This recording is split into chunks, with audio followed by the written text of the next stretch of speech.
welcome to Horror Talks. I am here with Eve S. Evans, author of more than 50 books, which itself I believe is kind of crazy. Most of those are true paranormal collections. Eve, welcome. Thank you so much for being here. Yeah, thanks for having me. Sure. I cannot wait. I feel like you're going to have a lot of really great stories to tell us about these paranormal stories. So, how did you get into writing about paranormal? It's kind of a lot of things. Just as I grew up, I was a little bit sensitive and I didn't quite understand some of that stuff. And that made me feel kind of weird. And I seem to attract like dark things, like paranormal stuff. And mostly I've lived in a couple of haunted houses since then, but I lived in this haunted house that was like terrifying. And I wanted answers after that. So what So. happened? That's the coolest thing in the world, like living in a haunted house, but was it genuinely like frightening to live there? Yeah. So I got married to my second husband and we combined families. He had two kids, I had two kids, and then we had one in common. And so we moved in this four-bedroom house and it was fairly new. It was like 6 or 7 years old. So you don't think that moving into a house like that will be haunted, right? I mean, what could have happened there? I still haven't been able to find anything on it um through searches or anything. But we moved in, everything was kind of fine. And then there was like this under the stairs storage door that would just randomly be open and it would block. So if it was open, it would block the way to go to the garage. And so I thought the kids were doing it. And I was like, you guys stop leaving the door open because then I can't walk to the garage.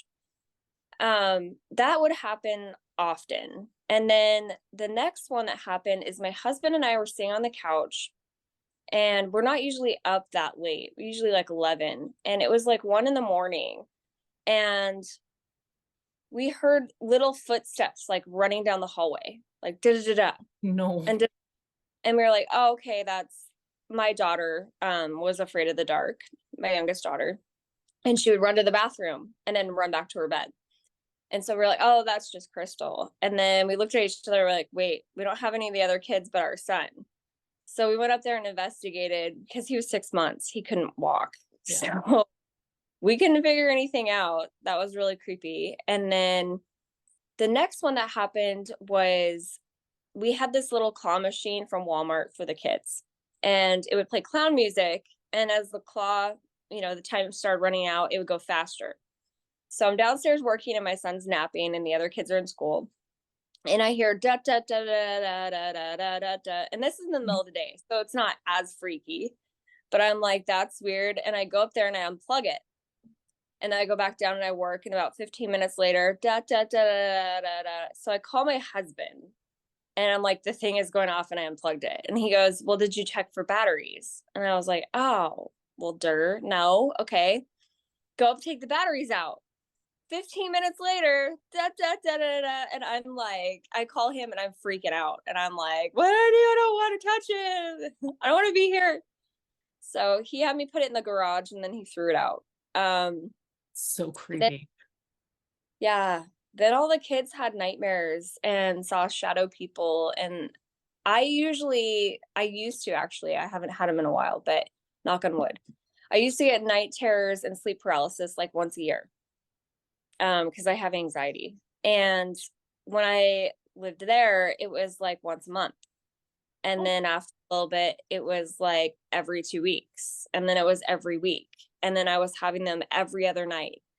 And same with my husband, and he never had them before. And so we kind of made a pact to wake each other up if we like to wake up in the middle of the night and check on each other.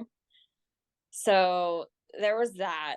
And then the drawers would be open in the bathroom, in our master bathroom in the middle of the night. And the one that scared me the most, it was definitely was a sleep paralysis, but also in the middle of the night, on occasion, there would be like a cop knock, but so like pronounced, it would shake our wall, which would shake our bed. And so I'd wake up in the middle of the night with my bed shaking. And that was the other side of the wall was my son's room. And the only thing in his room was his crib. And it wasn't next to that wall because that wall was his closet. Yeah. And because crib had drawers, we only had like one shirt hanging in the closet and that was it. So there's nothing that could have done that. And then there was other things in my life. Like I had a bunch of really negative life events that happened when I was living there. And so I felt like that place was like evil, honestly. And I Yeah. wanted to why, why is this happening? What So is it? you were never able to figure out in this specific, this is Nyla, don't mind her, she likes to visit sometimes. But you were It's never able to figure out what happened in that house, like if there are spirits living there. no, and I wasn't, I was very amateur at that point. I hadn't ghost hunted or anything yet. So now I have ghost hunting equipment and I do that sometimes. So I've learned not to do it in my house because I invite things in. So I haven't done it here yet. Yeah. But yeah. Well, that's interesting. So you actually go out. So what happens when somebody feels like they have a paranormal experience? Can you start like step by step kind of the process that you go through to investigate that? I usually don't do private cases, but I am friends with like some paranormal groups that do, and they've taken me along on their paranormal investigations. So typically they reach out and they will try to research the area and see if they can find any answers that way. They will always start by saying, "Hey, try to sage your house. You have to be very firm." So I have a friend who's a psychic medium, and his name's Sean, and he helped me cleanse my last house because I was EVPing in there and stirring stuff up. What does So, EV? electronic voice phenomenon. So, I would take a digital recorder and ask questions and get responses. And because I have podcasts and I do voiceovers, I know how to edit really well on audio. And so I can edit and get out responses basically because you have to be able to segregate audio and then amplify it to hear because you can't normally hear stuff. There are some that are audible, but it's not very common. Oh, gotcha. But I So have 30 EVPs, wow. their voices. Are any Yeah. of them just like really like you get a really bad feeling from them? Or are they, you hear them, you record them, and you're like, this is kind of cool. Or does any just like really, really scare you? Mm, I had one. So my husband and we run Forever Haunted podcast. And so we had Forever Haunted podcast as like an LLC. So we rented out the prison here that's haunted. And we did an investigation with my two girls because they're older now. They're not that little. And we got an EVP where it sounds like chains and then a bang or like almost like a whip, and then it says, "Hey, hi, I'm in hell," but it's like a demonic, Oh, creepy wow. voice. And that one's probably the creepiest I've got. The other ones are just audible that I can remember. Like we did a cemetery and I was walking out to the tombstones and I had already started my recorder and I was just talking randomly and my keys are jingling and then you hear a little girl yell mama like 3 times. I didn't have any kids with me on that one. And I thought that one kind of almost broke my heart. I was like, I'm not your mommy, but oh, that's sad. Are you lost? I had another creepy experience happen in my last house. And that was the one I was EVPing in and stirring stuff up. And I was home alone. I was writing my shadow person book. And my dog's sitting next to me on the couch. And all the lights are off except for in the living room. And I was watching horror movies because I do that in the background. And I hear a little boy giggle in the kitchen. And it's like, Oh my and God. I'm like, what the hell? So I like obviously I look over and I'm like, okay, there's nothing there. And I look down and my dog's head's like perked up, but she didn't like freak out. And I'm like, okay, maybe I didn't really hear that. And so I'm like going back to work. And then about a minute or two later, and my dog like hops off the couch and like gets air. She's like 3 pounds. Okay. She like catches air and like gets in there and she's like baring her teeth. She never acts like that. I was like, okay, that's not just me. So I pulled out my digital recorder and I started recording. And I was like, because I thought it was a kid. And there's some foreshadowing for you. I Okay. thought it. And I start recording and I'm like, do you need help? Who are you? And I caught a man's voice saying, hey, hi, I'm here. And then I was like freaked out and I stopped recording and I was like, okay, yeah, I'm just going to go to bed. I'm not doing this. Because it wasn't, I think it was a spirit pretending to be a kid to get my attention. I don't know. It was really weird. Oh my God. It's hard to tell Yeah. which one's scarier. There's something about hearing a kid's voice that to me is just so creepy. I feel like I would have been more scared of the kid's voice than an adult person's voice. Right. Yeah. But that was the only, I don't want to say the only time. Yeah, I think that's about the only time I've actually audibly heard a spirit that wasn't on a voice recorder. Yeah. It was really odd. Yeah, it's so scary. So have you ever gotten to the point where like you hear if you record their what they're trying to say to you, did you ever find any closure for anybody using these recordings? Um, Actually in my current house, so I'm sensitive to the paranormal. They seem to kind of follow me, I think, because every house I am at, there ends up being something. And I'm also an emotional empath, so I can feel emotions. Yeah. Uh, anyway, I didn't know that until I started this journey because I thought it was just weird. But when I moved in this house, I was working. I have a bunch of jobs. And so I have like a desk upstairs too. And I was working up there. And out of the corner of my eye, I saw like this man at the top of the stairs. And I was like, who's that? And then I looked over and he is probably like late 20s, early 30s. And his face was missing from here over. Oh God. And so Yeah. when I moved in here, I didn't know a fire had happened here until they were installing the carpet because they installed it like 2 days late. And then the guy mentioned that there was a fire here. And I was like, no, I don't want anything in here because it's not an older house either. I guess somebody had a Samsung Galaxy plugged in their closet and it caught fire. Oh And God. so it caught on fire here. But the more I thought about it, I was like, I don't think he died in a fire though, because fire wouldn't just like Yeah. do that. I think it was a gunshot. But anyway, I was scared to do anything paranormal here. And I didn't know what his feelings were. I could feel that he was confused. He didn't know who I was, why I was here, and he was sad. And you have to be very careful because you never know how they're going to respond. So they could be angry if you tell them that they're dead because he didn't know he was dead. Yeah. So I waited a couple weeks and then I just talked out loud. Like I didn't see him ever again. That's the first time I ever saw a spirit. But I was like, I need you to know that you're dead. You're passed on. And I just explained to him that it's okay to move on, that, there's nothing bad about moving on, and that we would take care of the house and we would be fine and he would be fine.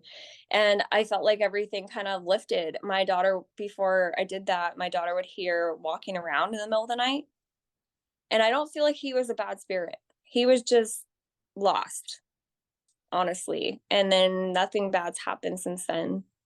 But yeah, Crazy. that is one sort of. That was something I've always wondered because to me, when you hear paranormal activity, like your inclination is to be afraid.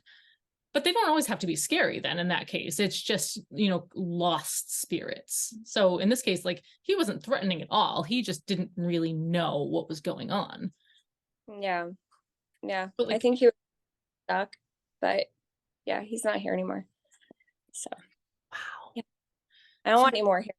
no, I don't blame you. Do you think some people are more in tune to seeing and communicating with spirits than other people?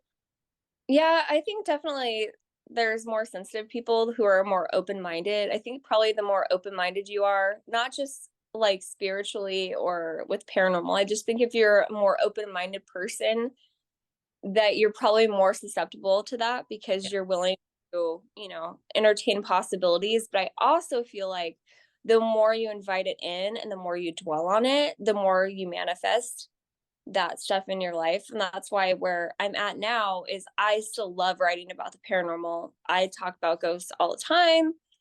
I don't do practices in my house because I feel like that should be my place that I can relax. And so if I'm out and about and I'm ghost hunting, okay, you can interact with me, you can, talk to me through stuff. But I don't want that home. And there's ways to protect yourself before you go to investigations too. Like, you're very firm and you say you are not allowed to follow me home, you're not allowed to touch me, you're not allowed to attach to me, and you have to do that. And then there are certain crystals that you can carry with you, like black tourmaline, and it wards off negative energy so that it doesn't attach to you.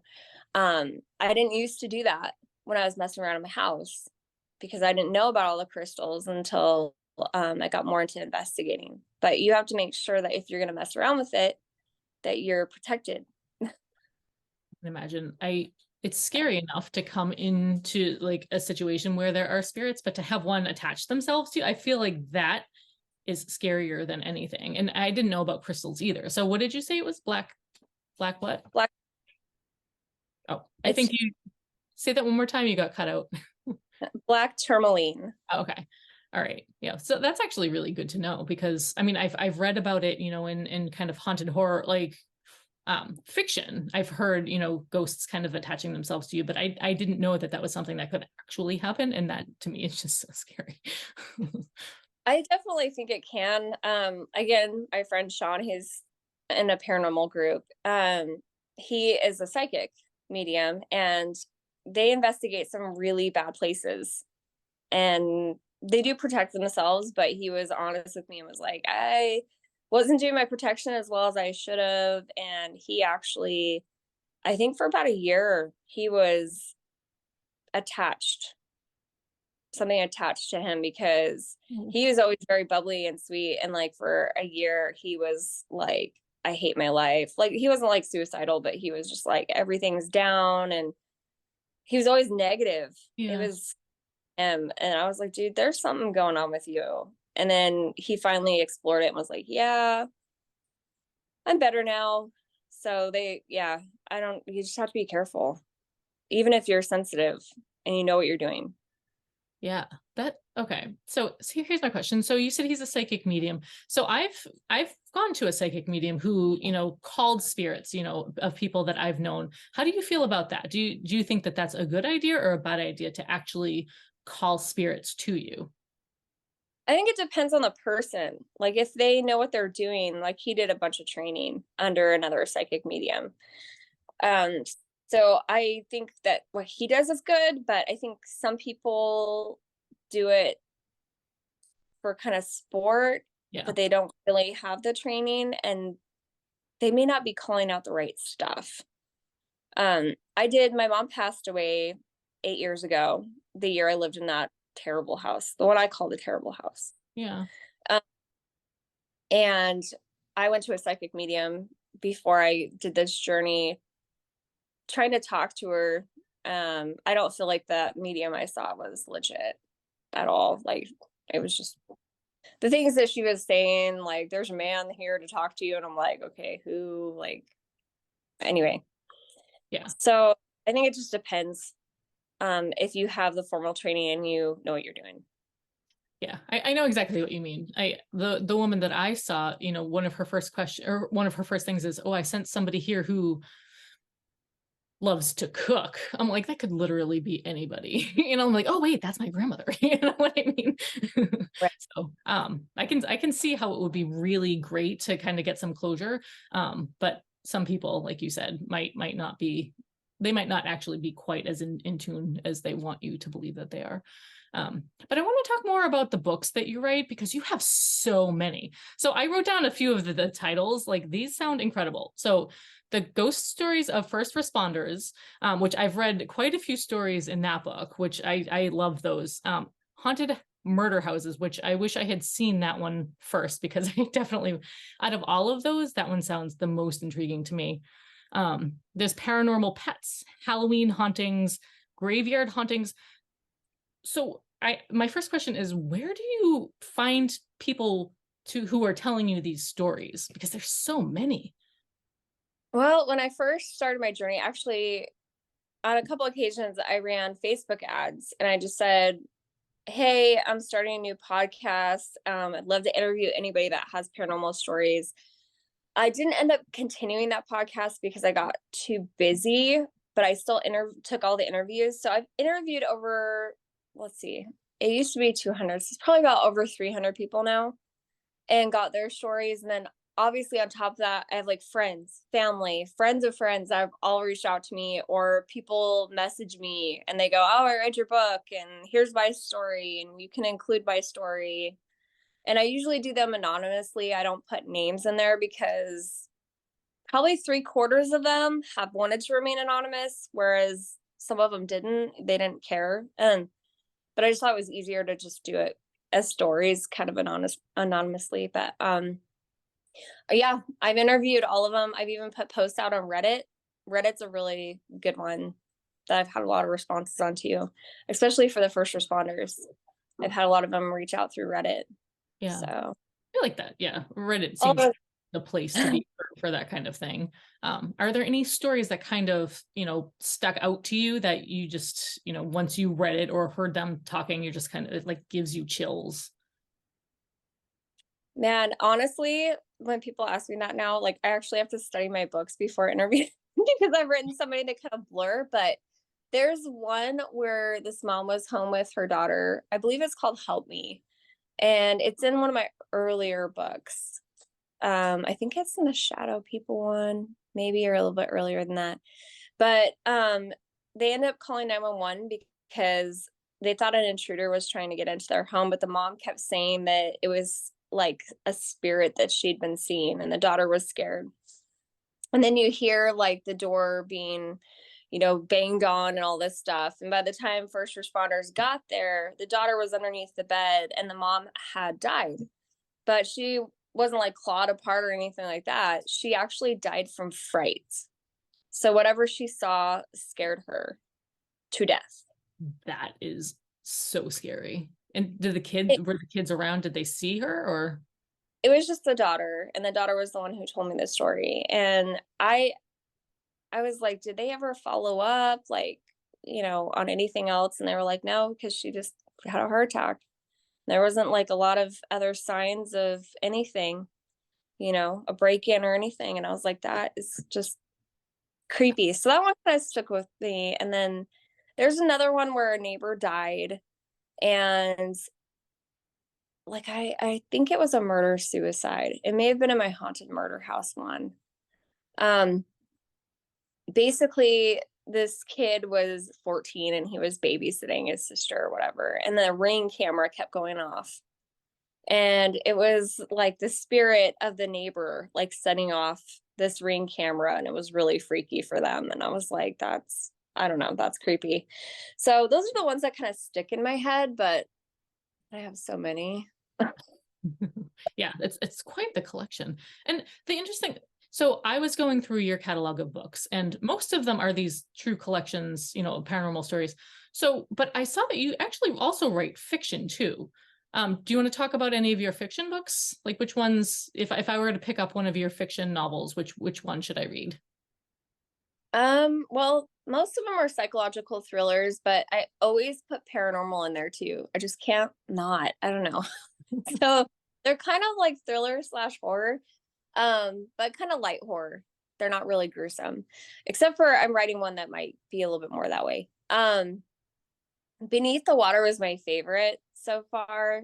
It's the mom is in a car wreck with her husband and children, and they drowned, and she was the one that survived. And so she has a lot of guilt, but then she starts being haunted by her children and is trying to figure out what that means. Like, why are they haunting her? Because, she loves them and they loved her. So why are they being nasty?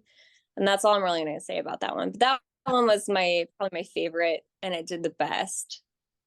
So Okay. I'm actually writing one right now, which is about a true crime author who travels around and resides in murder houses while she writes about them. And she ends up in one that is more, it has like a bunch of twists and turns to the actual true crime story that she's writing about, as well as she starts seeing that she may be being haunted, but she doesn't quite believe in that. So that one's more horror. Yeah. That's awesome. So one of the things that scares me the most is not like your extreme horror. I think that that has its place, but what scares me is just regular people experiencing kind of scary paranormal things. So I think these seem to be kind of, along the lines of something that would really scare me. So I am looking forward to reading those. But also, you said that you have a podcast, and you had told me before it's called Bone Chilling Tales. Um, Mhm. so is that the one that you said you don't do anymore, or is this a different one that you're still working on now? Oh, I have 8 podcasts. I just told you Oh, what the this is most only one of eight. well, because it's a lot to talk about. So it's yeah. Bone Chilling Tales is actually a podcast that I do bi-weekly, actually usually through September, October, November, December. I do daily episodes and they're all stories from my books that are aired. So if you just want to listen to like audio horror or creepy stories, just tune in. That's So I like awesome. That is so cool. Yeah, so I feel like this is the season to kind of start listening because we're finally in spooky season. It's the first day of fall today.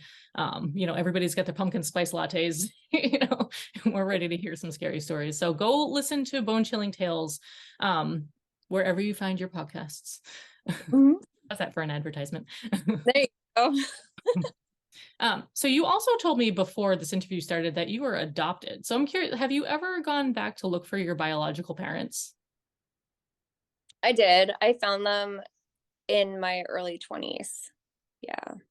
And my mom and I, so my adoptive mom, I call her my mom because she raised me, but I kind of went through a thing in my 17, 18, 19 where I was kind of into drugs for a minute. So she kept telling me, "You're not ready yet. You're not ready yet. You're not in a place that you're ready yet." And so I started getting kind of angry and then was like, I really just want to know. I don't know, because when I would walk down the street, I would search people's faces and be like, could that be my mom? Could that be my dad? My whole life. So, my mom lives here in Meridian, and then I grew up the youngest out of two. So my brother was adopted too. And I come to find out I'm the oldest with my biological mom. I'm the oldest out of five. So now I'm like the older sibling, and I've always been the youngest in that group. So that was weird. And then I asked her about my biological father, and she asked me, had you ever heard about the Peterson case in 1999? And I said, no. I mean, I said it sounded familiar, but I didn't really, I was young then. And she said that he was in prison for murder. So, Oh, that's so scary. interesting. So I took a little time and tried to decide if I wanted to write to him or not. And then I finally did. And then he wanted me to come visit him. And I think I took about another year to decide if I wanted to do that. He was actually really nice. I'm not saying that's okay with what he did, but he actually wasn't scary, which I thought he might be. But I did visit him. And honestly, I felt sad for him that because he was in there for life. So I felt sad that he had a lot of talents that he wasted because he did what he did. And he was never going to be able to put those to use. So he did wood burning and etching, and he could make anything out of wood amazing. He made my kids some custom doll houses and stuff. That I mean, he could have made a lot of money on custom furniture and stuff, but Yeah. So you're still in contact with him. So this is a relationship that you will kind of keep going forward. I don't know if I told you about this. So when I lived in that really bad haunted house, him and I got in a fight over a dollhouse because I sent him $300 to do it, and then later he asked me for more money, and I just had to ask him, "Why do you need more money? I sent you extra." And then he got mad at me, and we didn't talk for like 3 months. And then I wrote him a letter, and we made everything fine. And he goes, I'll call you Monday. And then Saturday he killed himself. Oh my But God. it Oh didn't seem wow.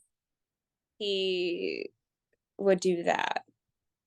So it was just weird because this is a lot of personal stuff, but like I've actually asked psychics about it, my friend Sean and my other friend Wendy, and they both said that they don't think he'd kill himself. But it was just weird because why would you promise to do something if you're gonna kill yourself? And then Yeah. I don't know. Anyway, A lot of um, shady things happen in prison. You never really know what's going on. That must have been really hard for you to kind of find this, relationship that you had been missing this whole time for it to kind of end like that. That must have been really hard. yes and no. Like, I mean, was I really gonna have like a real relationship with him? Probably not, my whole life. So I felt like it sucked and I was sad. I definitely was sad, but it wasn't like detrimental. And then that fall, and Thanksgiving, my mom had a cold and we did Thanksgiving together. And a week later, my mom called me and said, I don't feel so great. And her cough is really worse. And she used to get like, pneumonia sometimes.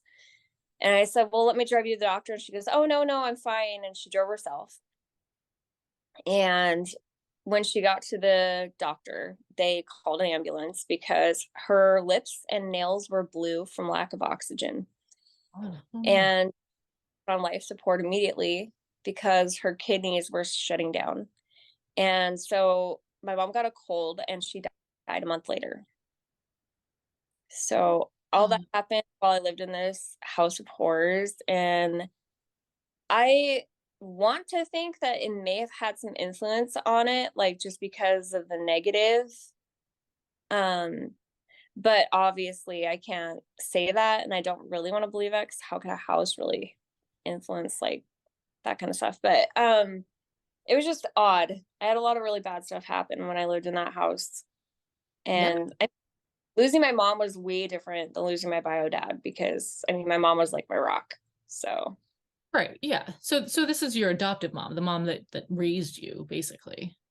Yeah, mhm. that's so hard. And so did you move out of that house? Like how long did you live there? I feel like I would have put the for sale sign on immediately after these things started happening. Well, I stayed there for 2 years. And so after my mom passed, I moved out like 3 or 4 months later Yeah. and Yeah. For the I was done with it. Yeah.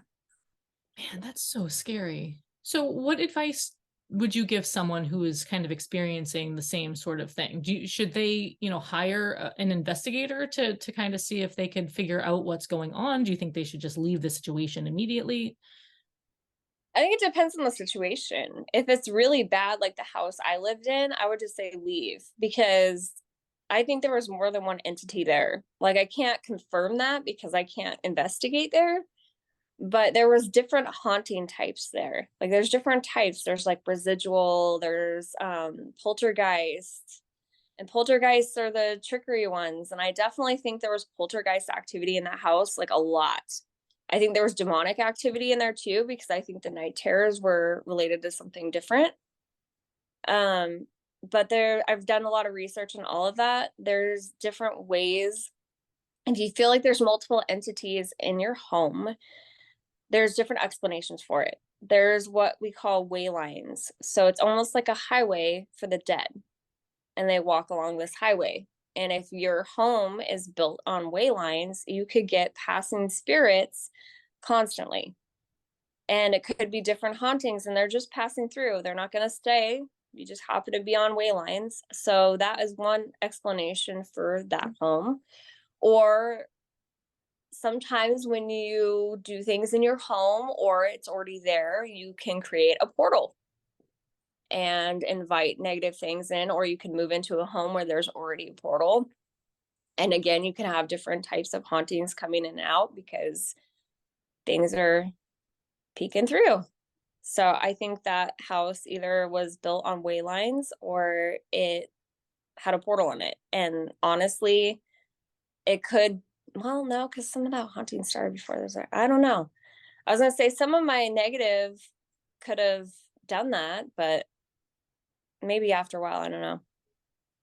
But That's easy. I grew up in a house that, a lot of people said was haunted. I would not go in the attic because that's I guess where all of the scary things happen. But at the time, I was scared of everything. So I never, got a chance, especially when I was little, people they wouldn't come over my house because it was haunted.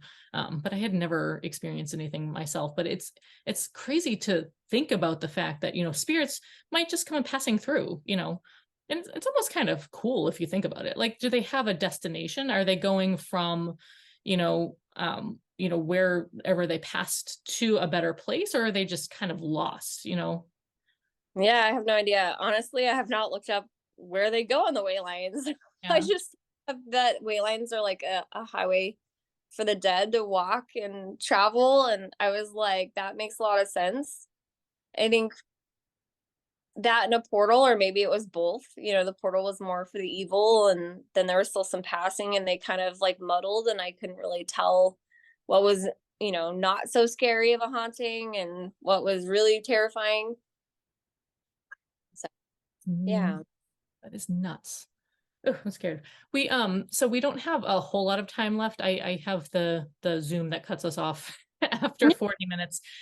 This has all been so interesting. I feel like I could talk to you for hours about this stuff. Like, this is so cool, but I can't wait to dig into these books because I feel like there's going to be a lot of stories that are just going to be so creepy. And like, that's the kind of thing that scares me a lot. So I'm looking forward to reading those. But before we go, just out of curiosity, you said that you watched horror movies. Do you have any favorites that you want to share? I'm guessing The Exorcist must be on there because that's I do like The Exorcist, the classic one. 13 Ghosts is always a go-to, except for now that I watch it more and more, I'm like, okay, it's getting cheesier every time I watch it. I do really enjoy that. And my daughter and I just watched The Devil, the one about the elevator. Oh, okay. I don't know if I don't think you I've haven't heard of seen that one. it, go see it. It's Okay. good. We watched that the other night. So I'm trying to think. I grew up at 8 watching horror movies. So I've seen every Jason, Freddy, all that. So Yeah. those are We all. on that stuff. That's awesome. So Eva, I want to say thank you so much for joining me. I can't wait to dig into your books. Is there anything that you want to share kind of before we sign off? No, that's about it. But thank you for having me. Awesome. All right. Thank you so much. Bye. Bye.